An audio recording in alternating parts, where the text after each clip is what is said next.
funny how that happens. You have a wild card weekend that's probably the worst playoff weekend in football history, followed by a divisional round that is probably the best playoff weekend in football history, with three games being decided by a game-winning field goal with 4 seconds left on the clock, and then an OT thriller in Kansas City. So yeah, I'm not going to brag. But hey, you know what? Regardless, that was a lot of fun to watch. That was a if you're an NFL fan, like you're happy after that. You had your emotional roller coaster for the weekend, and you come out. I feel like you just come out satisfied. It was. I missed the most of the Bills Chiefs game with some family stuff, and so I was disappointed in that. Woke up the next morning, found out the result. Was like, damn. Of Oh, all course, you I had to have. do is watch the last 2 minutes of Bills and Chiefs game, and you got your fill for it. I went back and rewatched it. So, but yeah, that it was just a phenomenal weekend. Absolute makeup weekend after the crap that was the wild card weekend. So I feel like as good as it was, I feel like we got a little bit shortchanged with that Bills and Chiefs game because of the last possession playoff rules and hey, you score a touchdown, you're done. I mean, just imagine how that game was going, how it was progressing. Like, what if that was college playoff rules to where you match? What would the score have been? I've I've seen predictions of around 100 being the final score. Obviously, that would be insane. It would have lasted until 2 a.m. and that would have been phenomenal. But the NFL really has to fix that. I don't care about the regular season. Keep the regular season OT rules the same as you have them now. That's fine. But for the playoffs, you have to match that. That's absolute bullshit. And for everyone that says, well, all you got to do is play defense and stop them. Yeah, but the other team's defense doesn't have to do the same thing. It comes down to a coin flip of whose defense doesn't have to stop John or so that rule needs to change because it's total horseshit. I mean, I think if the Bills win the coin toss, Josh Allen's in the AFC Championship game and not Patrick Mahomes. I mean, I think just about everybody will agree with that. Just how the game Yep. was going. Yep. Yep. So I mean, as good as it was, I think we got a little bit shortchanged there. Absolutely, but it does create a good discussion, and I believe what I heard was the Chiefs wanted to change the OT rules a couple of years Yeah. ago, and the league, including the Bills, actually shot them down. So the Bills shot themselves in the foot with that a couple of years later. But you know, I, I see an argument to both sides. However, one argument to me makes more sense, and Well, they're in the it's entertainment business, and you know how a billion entertaining that would have type. been.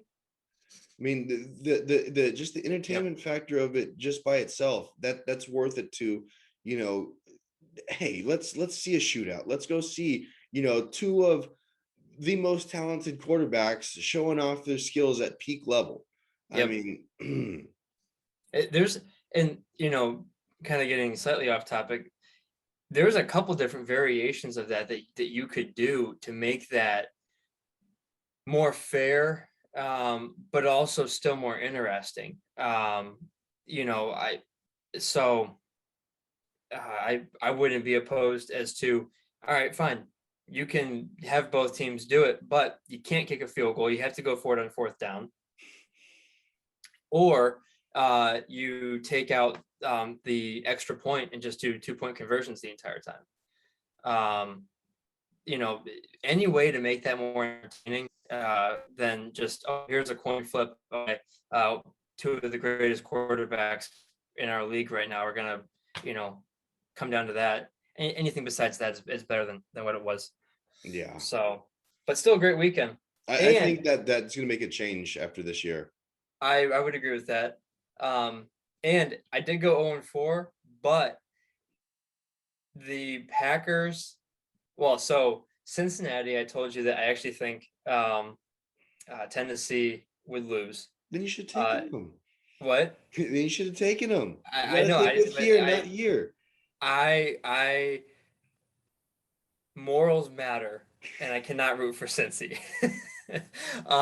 So I said that, and I also said that the Packers would win if they were able to stop Deebo Samuel, and they did not stop Deebo Samuel, and they let him beat them.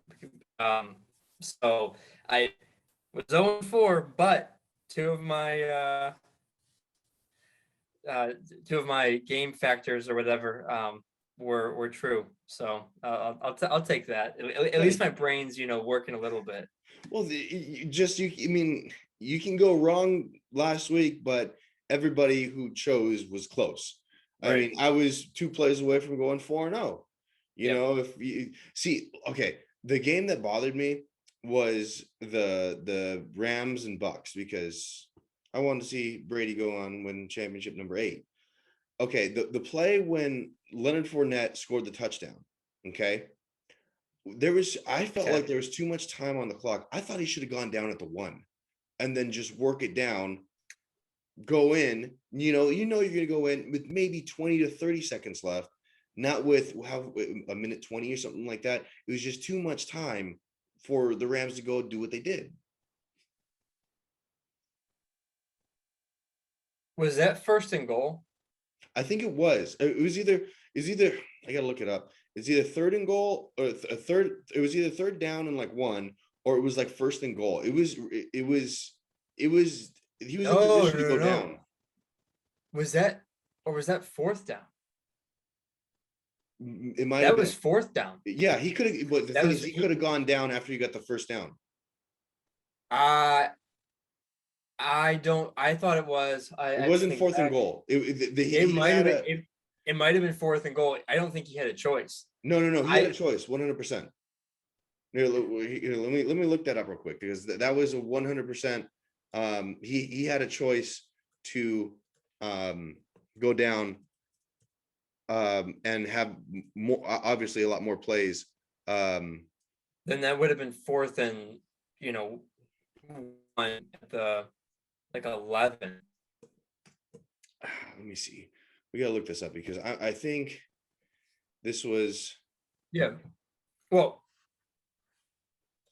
while the you're looking that up, that was one hell of a comeback, and that is why I caught some flack from people for saying that you never bet against Tom Brady because they at the end of the game they said, well, he still lost, and you would have won the bet if you would have bet the Rams. That's fine, but that was a 21-3 something like that game. I mean, it was a blowout. It was not fun to watch for 3/4 of it, and then here comes Tom, TB12, makes it a fucking game, ties it up, and I mean, I would have felt worse betting against Tom, and had he won that, been like, well, how the hell did I bet against Tom Brady?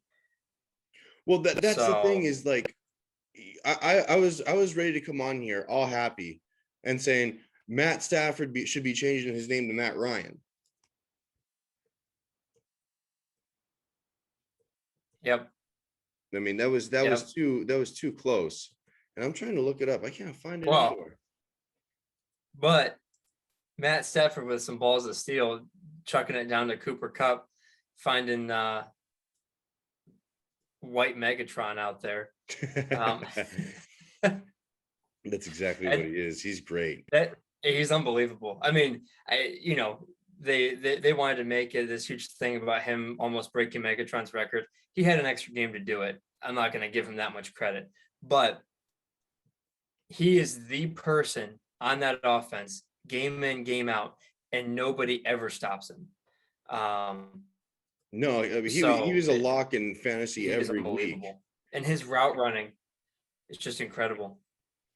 That was really, I mean, he's I think everybody's saying Devontae Adams, Devontae Adams, Devontae Adams, but I think you got to say that Cooper Cup's the best that Cooper Kupp's the best wide receiver in the NFL right now.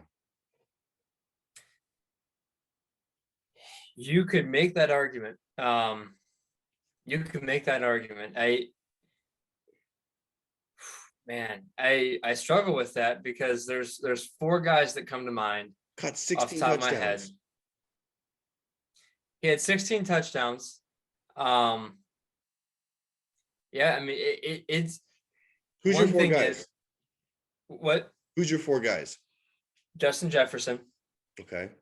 Jamar Chase, Okay. Cup, Okay. and Devontae Adams. No Debo?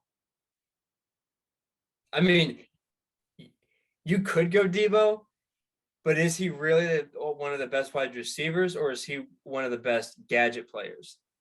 And I mean, he plays wide receiver. All of his routes and stuff like that he scores on, and the end arounds and stuff like that, those are wide receiver roles. But he plays that gadget, that Swiss Army knife role.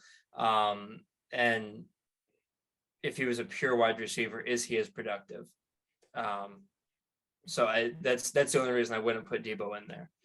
But yeah, I think we can all agree that Cooper Kupp is absolutely phenomenal. Oh, he's outstanding. It's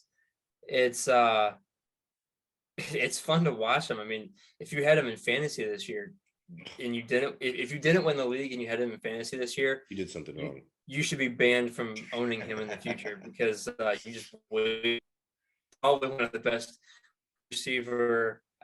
Not probably one of the best wide receiver outputs, real life and fantasy wise ever. So, well, let's look at the other games real quick that we had. The Niners, I called that one. yeah, you Doing did. the upset. Jimmy G, talking with his girlfriend before the game. Aaron Andrews, 100%. That's a thing. I knew that he was gonna come in a little bit spunky. It wasn't as spunky as I thought, but it got the job done at the very end. Their defense did it. Their special teams did. And somehow Aaron Rodgers is going home for the fourth time against the San Francisco 49ers in the playoffs. Well, so anytime, I think you've cracked the code with Jimmy G.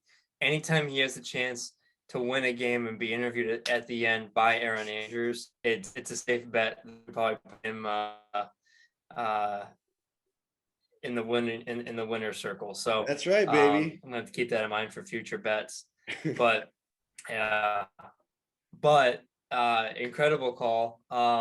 Did not see the Packers offense sputtering like that. That was quite awful. But props to San Francisco, man. That team, they are not great. They're a bunch of 6 and 7s with no stars, which is, that's decent for Wednesday Nick night. Bosa, Fred Warner. Well, their defense has. Debo. They have guys. They just don't have like the best of the best. They don't have the Cooper Kupps. They don't have the Tom Brady's. They have a lot of middle of the road to upper middle of the road players that they just found a way to get it done. Well, and that's what I was going to say is, they're a bunch of 6 and 7s, which works. That's great for a college bar on a Wednesday night. But it does not work in football or in team sports unless you have chemistry that and a plan that puts those pieces to excel at an 8, 9, 10 level. And that's what they do. Deebo Samuel, again, as a pure wide receiver, we don't know exactly what he is. He is solid, don't get me wrong, but we don't know if he would be as productive. He's productive, probably the most productive offensive player in the NFL in that offense. They don't have running backs. Their quarterback, average. He's a B. Yeah, if he was anything Tom Brady's backup, more special than he is, he wouldn't have had to go to the 99th best porn star to date. But that their defense does have a few studs, but they also lost studs. They lost to Forrest Buckner. Um, their secondary is nowhere near where it used to be with Richard Sherman and stuff like that. So it's still relatively and comparatively average talent, um, for 90% of the positions, but they're well coached. They're very well coached. That's what it is. I mean, Kyle Yep. Shanahan, I didn't think much of him.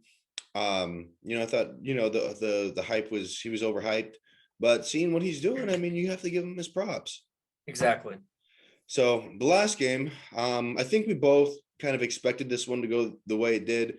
I mean, even with Derrick Henry back, even with Julio Jones and AJ Brown, Tennessee they just don't have the quarterback. Nope. I mean, that just Nope.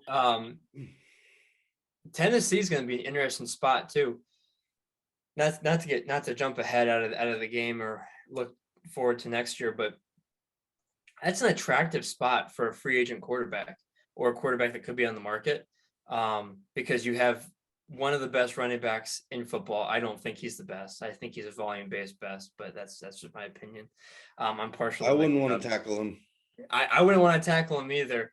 I wouldn't want to tackle him either. But and then that defense can perform quite well. And so it's an attractive spot for a free agent quarterback. But Tannehill was their downfall. I mean, 3 picks. yep, He doesn't have those 3 picks, they win that game. You cannot. Not all of them were his fault necessarily. Some of them were bad. I think there was 1 or 2 that were bad bounces or whatever. But the one I think was behind the receiver. So while the receiver, maybe could have made a catch, got a hand on it, but wasn't a great throw. So no, Tannehill's their downfall. And Joe Burrow, man, that dude, there's something about him. He's special. 9 sacks though. Get the ball out. Get the Well, ball out or he's going to die. they have the second most cap space going into free agency next year. All I would offensive imagine. line. Yeah, exactly.